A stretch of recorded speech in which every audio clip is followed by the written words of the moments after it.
तो हम जैसे 2025 का साल पूरा ऑलमोस्ट निकल सा गया है और हमने 2025 में काफ़ी ज़्यादा त्रासदी देखी हुई है। जैसे एरोप्लेन क्रैश भी हुआ, काफ़ी जगह बाढ़ आपदा भी आई और काफ़ी ज़्यादा लोगों के साथ भी बहुत काफ़ी गलत-गलत चीज़ें हुई हैं। तो आज के इस पॉडकास्ट में हम आपसे जानना चाहेंगे कि 2026 में भी क्या ऐसा ही जाने वाला है या कुछ अच्छा होगा या लोगों के जीवन में कुछ बेटर होगा? आप इसके बारे में बताएँ कि 2026 की स्टार्टिंग कैसे होने वाली है? 2026 की अगर मैं बात करूँ तो ये बहुत ही परिवर्तन वाला साल होगा। जैसे 2025 के लिए सब कह रहे थे कि मंगल का साल है, तो उसने दंगल मचाया अभी, 9 नंबर का था। तो ऐसे ही ये सूर्य का साल होगा, 1 नंबर का साल आ जाएगा।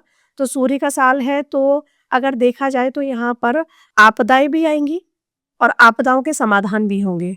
जैसे मंगल के साल में आपदाएँ आपदाएँ आई थीं, समाधान कम हुए थे, तो यहाँ पर आपदाओं के साथ समाधान भी मिलेंगे, राजा समाधान भी देगा।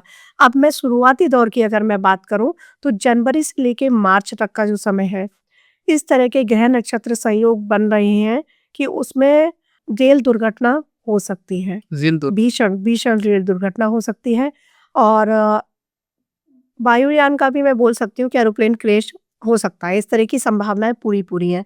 दूसरी अगर मैं बात करूँ यहाँ पर 2026 को लेकर, तो जैसे गुरु अतिचारी चल ही रहे हैं, शनि जो है वो धर्म की राशि में ही है, मीन में, तो मीन में ही रहेंगे पूरे साल। राहु केतु जो है, तो वो दिसंबर में जाके अपनी राशि चेंज करेंगे। राहु अभी कुंभ में है और जो केतु हैं, वो सिंह राशि में है। तो दिसंबर 2026 में जाके राहु मकर में आ जाएँगे और जो केतु हैं वो कर्क में चले जाएँगे। तो पूरे साल अगर देखा जाए तो राहु केतु का भी वही रहने वाला है जो अभी चल रही है स्थितियाँ 2025 में। तो ये बहुत बड़े-बड़े परिवर्तन लाएगा। एआई का दौर अभी आ चुका है और बढ़ेगा, एआई में बूम आएगा। ये दौर और बढ़ने वाला है। अगर मैं आपदाओं को लेकर ही बात करूँ तो जुलाई का महीना ऐसा आएगा वहाँ ग्रह नक्षत्र ऐसे बन रहे हैं अब हैं 12 जुलाई से 27 अगस्त के बीच ग्रह संयोगों का जो योग आ रहा है वो ऐसा आ रहा है सूर्य चंद्रमा गुरु इनकी युति हो रही है और वो हो रही है पुख्य नक्षत्र में और पुख्य नक्षत्र होता है शनि का। तो वहां पर एक विस्फोट वाली स्थिति बन रही है। उस पीरियड पे तारीख नोट कर लें लोग। उस पीरियड में अग्निकांड भयंकर अग्निकांड होगा, जल प्रलय आएगी, साथ ही साथ कोई युद्ध छिड़ेगा। 12 जुलाई जुलाई से 12 27 जुलाई अगस्त से के बीच। 27 अगस्त के बीच जी। कोई ना कोई युद्ध छिड़ेगा। ये घटनाएँ होनी ही होनी है और जो बाढ़ आपदा मैं बता रही हूँ, ये वो भारत सत में होगी? ये भारत में हो सकती है, विश्व में कहीं भी हो सकती है और जो मैं बाढ़ आपदा बता रही हूँ, तो वो तो इस वर्ष भी आई हैं, पर ये सुनामी जैसी होगी।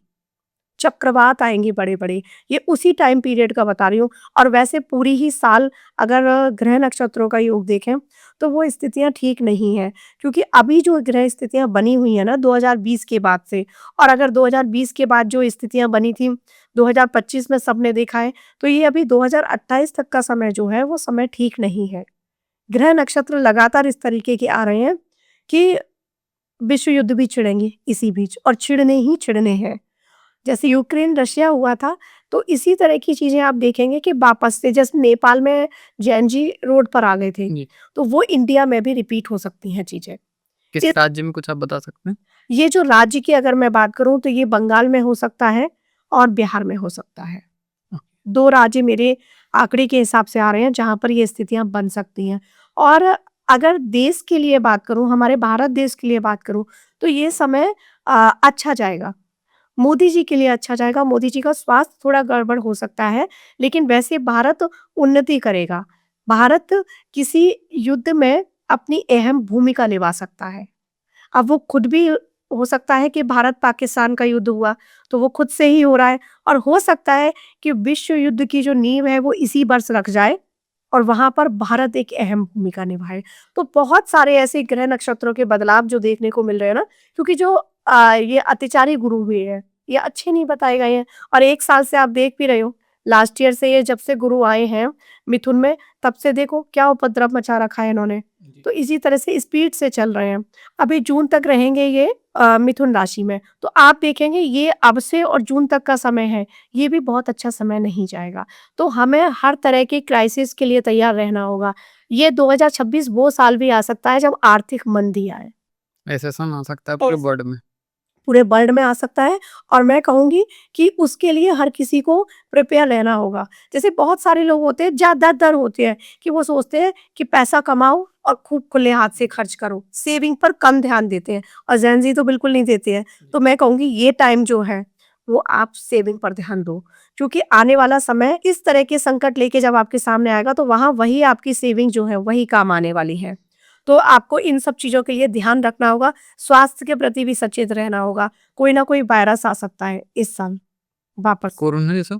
हाँ, कोरोना जैसे मैंने बताया था, तो ये लास्ट ईयर बताया था तो एक वायरस आया था। तो कोरोना जैसा एक वायरस फिर से आ सकता है। अगर बात करूँ 2026 के आखिरी महीनों की, तो ये भारत को अभी जो भारत है, वो बिल्कुल बदल के रख देगा। भारत विश्व विजेता बनने की जो मैं बात बार-बार कह रही हूँ ना, ये वही नींव रख जाएगी और भारत एक शक्ति बन के उभरेगा, महाशक्ति बन के, आखिरी महीनों में। ये सितंबर, अक्टूबर, नवंबर, दिसंबर की बात कर रही हूँ 2026 की।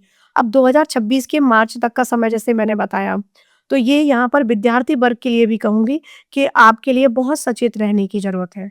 क्योंकि ये ऐसे ग्रह नक्षत्रों की स्थितियाँ बन रही हैं जहाँ आपका मन उच्चाटित होगा। तो आपको मेडिटेशन करना है और यूँ तो मैं कहूँगी कि आने वाला समय ऐसा है कि सब लोग धर्म की तरफ मुड़ो, सब लोग मेडिटेशन करो, क्योंकि इस समय स्थितियाँ बहुत अच्छी नहीं हैं। अब पिछला साल जो था वो था सिद्धार्थ संवत्सर। हमारा जो नया साल शुरू होता है जैसे 2026 कैलेंडर हो गया ये हमारा इंग्लिश कैलेंडर। जी, जी। जो हमारा हिंदू कैलेंडर है वो चैत्र शुक्ल पक्ष प्रतिपदा से स्टार्ट होगा।